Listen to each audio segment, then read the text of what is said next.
Mysterious springs are said to have miraculous healing powers. Monks live miraculously for hundreds of years, and new advances in science and technology bring humans closer to eternal life.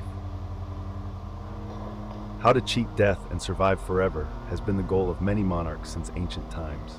Throughout history, efforts to seek immortality have been documented, but in the end, we still haven't succeeded once.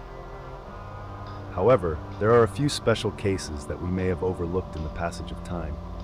A few individuals or groups of communities were able to extend their lives in an extraordinary way, opening up new possibilities.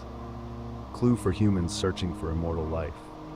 What if we seriously reconsidered the passage of time combined with modern technology? Will we make a new breakthrough?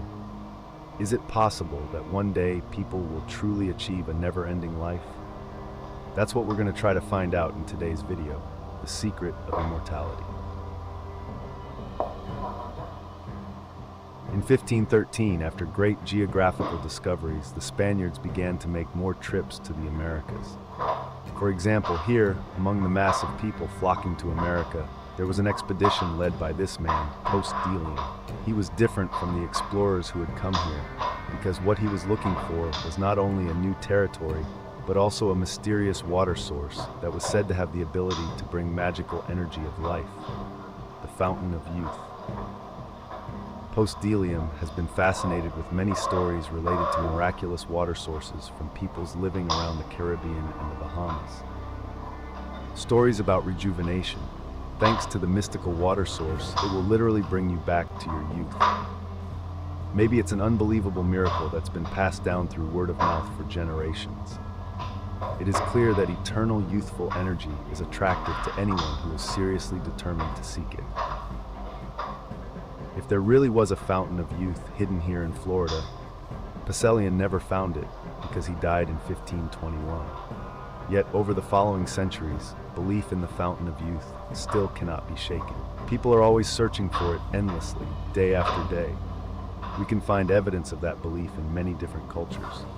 People have a special interest in stories about immortality because greed for life is an inherent human instinct. The brain always brings thoughts that motivate us to want to live more. But where is this magical place like the Fountain of Youth? Is it here, Icaria Island? Owned by Greece, this small island, nestled in the Aegean Sea, is home to about 8,000 residents. In recent years, the world has suddenly taken notice of Icaria, not because of its stunningly pristine beaches, but because of the incredible longevity of its inhabitants. The island's residents live longer than most other places on Earth. Why so? A truly extraordinary land. For every 3 people living on the island, 1 person is over 90 years old when they end their life. Most likely, this is also a gathering area for many people living over 100 years old. Did you know that in the United States, the average life expectancy of a person is 77 years? This means that Icarians live about 10 to 15 years longer than Americans. Not only do Icaria people live long, they are also healthier than other European residents. Residents here have very low rates of cancer, heart disease, depression, and dementia. They are healthy even when they are old. Over the years, visitors to the island have always tried to learn the secret to living a long and healthy life of the people through a series of factors such as diet, sleep, and activities. But no one has really come up with it. What is the conclusion? Scientists also continuously research and point out many reasons why Icarians live longer than normal. Lifestyle and genetics may be important factors to consider, but people here choose to believe in something else, which is this. Natural hot springs are scattered all over the island. They believe that this is the source of energy that helps them live longer and healthier than others. Or in other words, it is the version of the fountain of youth that we are looking for. Is there anything special about the springs in Icaria? This issue has even been studied extremely seriously. Over time, with the advancement of nuclear physics, we gradually find out the surprising secrets behind the magic of the island's water source. That water is actually created by radiation. That's right, you heard right, it's radioactive. This small Greek island generally has a large amount of radioactive granite, and one in particular, when decaying, produces radon gas. Radon is a naturally occurring radioactive gas that can be found in home, school, and workplace environments. Radon has no color or taste and is produced from the natural decay of uranium. Radon escapes from the soil into the air, then decays to form radioactive particles that humans inhale.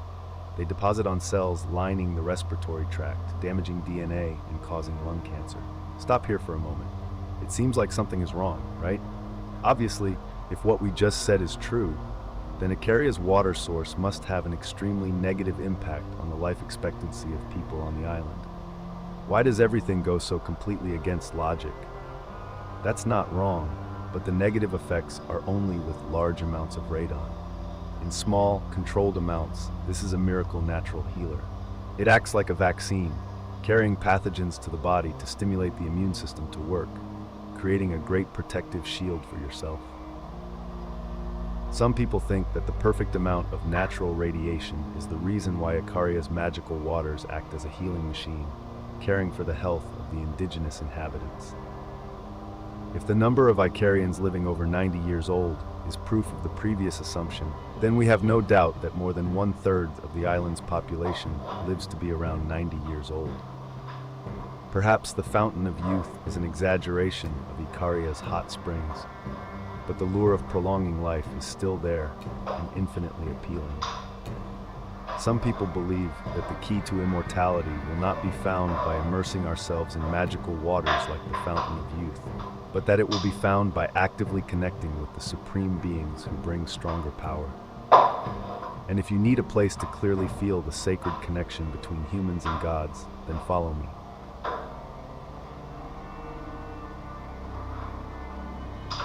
We are in Varanasi, India. This ancient city is located next to the sacred Ganga River, which has nourished hundreds of millions of people in India for centuries. The Ganges River is also an extremely special sacred place for Hindu believers. For thousands of years, believers have always come here to meditate and pray to show their sincerity to the gods they worship. In ancient Hinduism, men with some divine element in them were called Swami, and they were believed to have a special ritual to attain eternal life that people desired. In the Yoga Sutras, there is a large chapter called Vibhuti-pada, where the ascetic man we are seeing explains how to practice meditation. You may find him very strange, but to those who study yoga, perhaps he is not strange at all. He was Patanjali, said to be the author of several Sanskrit works that had a profound influence on history. What the Yoga Sutras write reveals that people can achieve unimaginable powers and specifically prolong their lifespan if they persistently practice meditation and yoga to purify the mind. In India, through studying ancient records, you will receive many very surprising results. They keep records of how the Swami discovered the laws of the world, understood the operation of the body, and understood the order in which the universe revolves. Thanks to that, they can live a long time, much longer than normal people. If you are still skeptical, I will take you to meet this man. His name is Devra Baba. I know you want to ask me if he is immortal or not. The answer is definitely no. She passed away in 1990. However, the special thing here is that it is believed that he was 250 years old when he left this world. Or like another person, he was Grammy, who died in 1887, but also lived to be 280 years old. According to strange information, just ask an Indian who is the longest living person they know, and most of the time the answer will be Swami Trailhara. His longevity was witnessed not only by many people at home, but also by the British colonial government during the years they controlled India in the late 19th century. Therefore, many things that Swami taught were fully recorded. They testify to the extraordinary longevity that actually exists. For us, it is difficult to think of meditation as an effective tool to increase longevity, but it is different for Hindu monks. And they're not the only examples of people using the power of faith to live hundreds of years. We can look at the Bible. More mysteries will gradually be revealed. The mystery of those who lived ignoring the existence of time. Enos's son, Methuselah, lived to be 969 years old. Not long after that, we had Noah, who also lived up to 950 years. Or Adam also has a lifespan of up to 930 years. all are terrible numbers. The above characters mentioned in the Bible have a lifespan of nearly 1,000 years, and we in modern times are skeptical whether that information can be understood literally or not. Do they really live that long? According to the answer from history, it is very likely that it is true, even though it is absolutely nothing new. Their foundation has existed since ancient times. Not only the ancient documents in the Bible, but most countries and religions have a God who can live for thousands of years, must be immortal, and cannot be violated. All the special gods or people we mention either inherently possess extraordinary powers or have close communication with the Supreme Being. They are guided and given secrets to prolong their precious lives. To get the most accurate view of the power of belief and the extraordinary longevity of a person, we may need to meet the person who is living by faith in that higher being, the person who is truly alive, Swami Shivana. Don't be surprised by his austere appearance, because this man is 125 years old this year. Every day, despite his old age, Swami Shivana still maintains a strict regimen. Every day, especially meditation and yoga. Meditation, as we are seeing, is called pranayama. It is an extremely effective way to control breathing. What they actually did was sit there, regulate their breathing, and make their bodies completely still. This makes time slow down, even seem to stop for meditators, and is perhaps the key to helping the lifespan of spiritual practitioners to be extended according to God's will. From a medical perspective, pranayama also has many benefits for the body. In fact, we have conducted many experiments delving into the power that belief brings. The ability to find peace deep within people or have special connections with the source of life, a higher, more sacred form of life, brings people immeasurable health benefits. Measurement results using modern medicine show that Zen masters or monks reduce metabolism to only 64% compared to normal people. This also means that they only use 64% of what their body provides. So when we grow old and die, we are actually only 64% of the way there. We must admit that meditation, slowing down and looking deeply into the mind, brings a significantly longer lifespan to the person who practices it.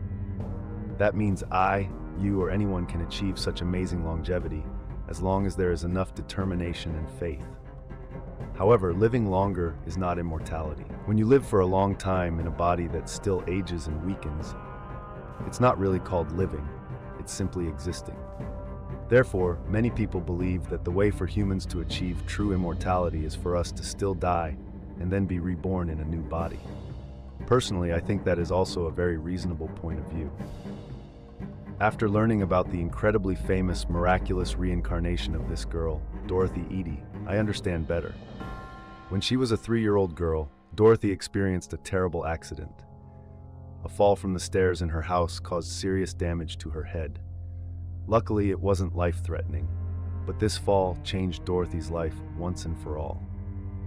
In the years after that accident, the girl gradually recalled memories of another life, a person from many previous lives. The image of Dorothy's past life becomes clearer and clearer, and it leads us to ancient Egypt. While visiting the British Museum with her father, the strangeness in her mind began to appear. The British Museum is a public museum dedicated to human history. Arts and culture are located in the Bloomsbury area of London. Its permanent collection of 8 million works is among the largest and most comprehensive existing in the world. This collection chronicles the story of human culture from the beginning to the present. And of course, this place has no shortage of artifacts related to ancient Egyptian culture. When seeing those artifacts, it felt like an electric current ran through Dorothy's little mind. The little girl kept telling her father that this was her house. Dorothy is constantly haunted by ancient Egypt and asserts her belonging to Egypt. Maybe you've always been skeptical about that strangeness, and so am I. However, Dorothy Eady proved those doubts completely in vain. She could read ancient Egyptian hieroglyphs when she was only 10 years old, something that even people who study ancient Egypt have to struggle to do.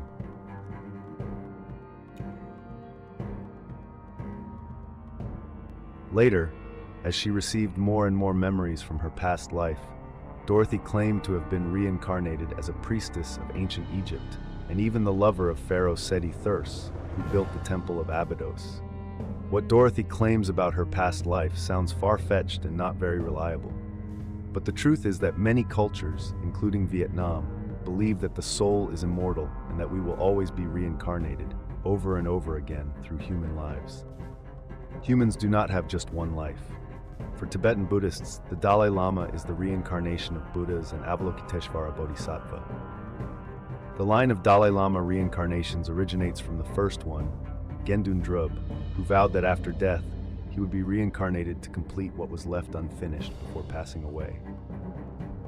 Ambassador Gendun Drub gave some everyday items and wrote a verse for them to rely on to find their reincarnation. During the next 2 years, the disciples continuously searched and finally identified the reincarnation of Gendun. That boy knew exactly that he was the reincarnation of the Dalai Lama. Surely there must be a way to verify. As soon as he could speak, the boy told his parents that his name was Pema Dorje. This is the Dalai Lama's real name as a practitioner. When the search party arrived, they placed many different objects before the boy's eyes, and he chose exactly the items left by Gendun Drub and read and clearly interpreted the verse. Just like that, each generation of Dalai Lamas, before passing away, left behind some relics, such as rosaries, alms bowls, and a poem to aid in the search. Additionally, high-ranking monks are said to receive dream warnings, as well as many other signs for support. As such, we even have a lineage of reincarnations, a repeating series of people who are born with souls and memories from previous lives. On the other hand, Kabbalah, a collection of Jewish mystical teachings, also teaches that someone's soul always carries a certain purpose. It was arranged by God before setting foot on earth, and sometimes one lifetime is not enough to complete the task God assigned. Therefore, the soul will return in the next life to continue to complete the mission. Many people can remember their past lives through an impact, usually an accident, physical injury, or even mental shock. Scientific studies on the reincarnation of the soul were also born to try to prove it. But I don't think in the near term we'll know exactly what's going on. Returning to the case of Dorothy Eady, her memories of ancient Egypt are astonishing. At age 29, she moved to Egypt, later married, and gave birth to a son, whom she named Seti to symbolize the special connection between herself and the ancient pharaoh. Despite not having any formal training, Dorothy still became an extremely respected colleague of leading Egyptologists.